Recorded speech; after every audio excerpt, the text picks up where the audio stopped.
All right, we're very pleased once again this Friday morning to have Colonel Tom Brewer with us today, Republican candidate for the House of Representatives. He is challenging incumbent Congressman Adrian Smith in the May primary. First of all, welcome. Appreciate you stopping by. Thanks for having me. All right. Let me ask you, I guess, first question, several questions about the military. Number one, foreign policy with Ukraine.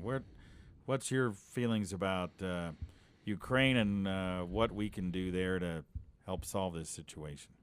Well, give you a little bit of background, I guess, why I've kind of had a passion for that particular part of the world is I was an Eastern European history major in college, and I also had a chance to go to both Moscow State University and University of Leningrad. And then while stationed in Afghanistan, we purchased the Mi-17 helicopters from the Ukrainians and had to go to the Ukraine to go through the training. So you had a chance to kind of listen to their thoughts.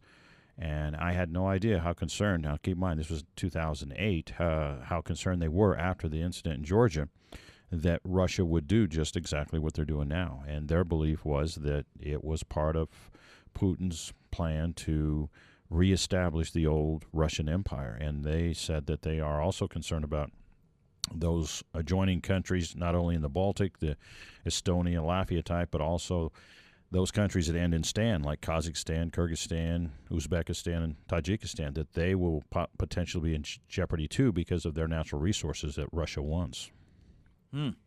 So it's probably your opinion that we need to do whatever we can to stop what's going on right now, huh? Well, I fear that there's really nothing we can do. We put ourselves into a box by standing down our military. In essence, we're packing up and going home from Afghanistan. We're losing our base in Kyrgyzstan, the Manasa Air Base there. And as a result of that, we have no forward footprint. With the release of the proposed budget that Hagel just presented, everyone now knows that we're standing down to pre-World War II levels on our military.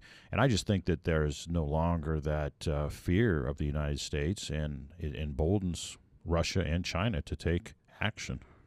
Do you think economic sanctions can work here? No. Russia has everything they need. I mean, we have a few things in the way of technology, but they can get it from China. So I think we just hurt ourselves. Okay. Well, I was going to ask you about the military cuts, but you've kind of mentioned what your thoughts are, that we're going to be in trouble if we do what he proposes, huh? We'll be in trouble in a number of ways. My biggest fear is that we will be forced, if anything happens down the road, to go to the draft because we will not have a large enough standing army, and we cannot generate a large enough standing army, and we will have no choice but to go back to the draft boards. I mean, we still have the registration process. The boards keep all that data. But, all of us that live through the draft army understand that it's a lesser army in the sense that you have so many challenges by having people that don't want to be there. And you see a lot of the kids in our society now, if you randomly pick them, if you weren't picking the best of the best and you had to take whatever was given to you, how effective of units could you build? So you'd rather keep it the way it is right now? I don't like it the way it is. I just should not shrink it. I think we need to have a presence. And to bring everything back from Europe, to stand down our assets in places like Japan, I think is a really wrong-headed decision, and we'll pay for it down the road because you're going to have places like China where they're licking their chops about Taiwan and the Philippines and other places. And again, we have little capability to stop them if they did want to go in.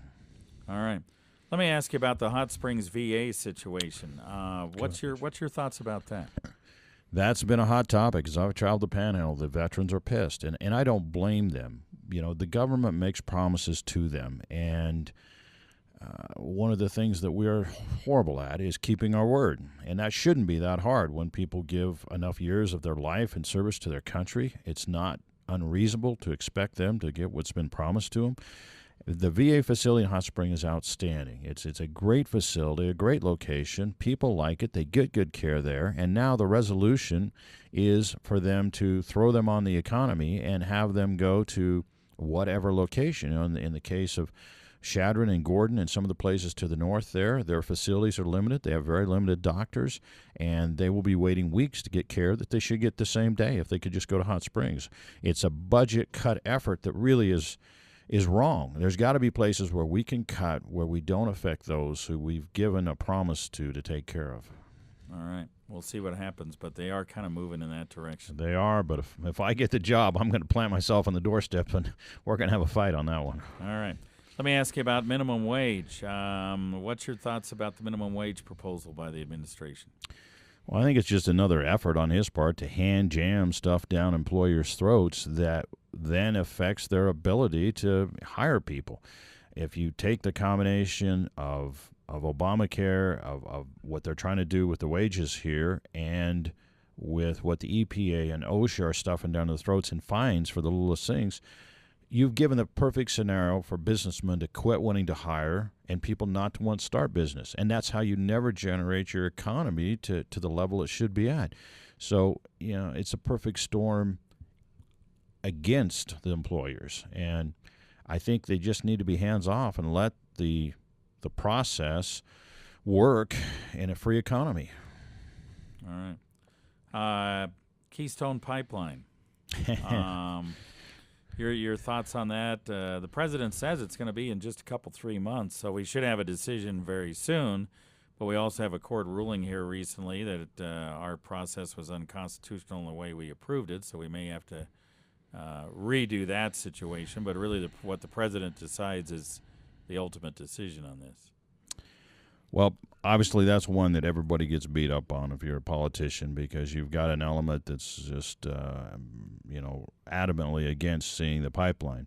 I've looked at both sides, interviewed both the Keystone folks and the anti-pipeline folks, and my conclusion on the whole deal is that it is needed, and needed for a number of reasons. I believe that those resources in the Bakken reserves in North Dakota have to get to a terminal, and that's the process, short of putting 80,000 more trucks on the road hauling fuel. And I think the danger to the public is much greater with all those semis loaded with fuel than it would be to put them in a pipeline. And we don't have the rail assets to move it, so we have no choice. And the reason why we need this beyond that is that with Iran getting the bomb, and I predict they will have the bomb within the year, that changes the entire situation in the Middle East. And I don't think we can rely on the fuel coming out of there, because there is a turf battle going on between Saudi Arabia and Iran, and I think there's potential for all kinds of issues there.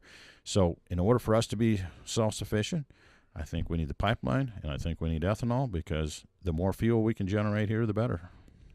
Debates. What have you heard now that the deadline's passed? I haven't heard anything. Been kind of crickets across the board. I would love to see a debate.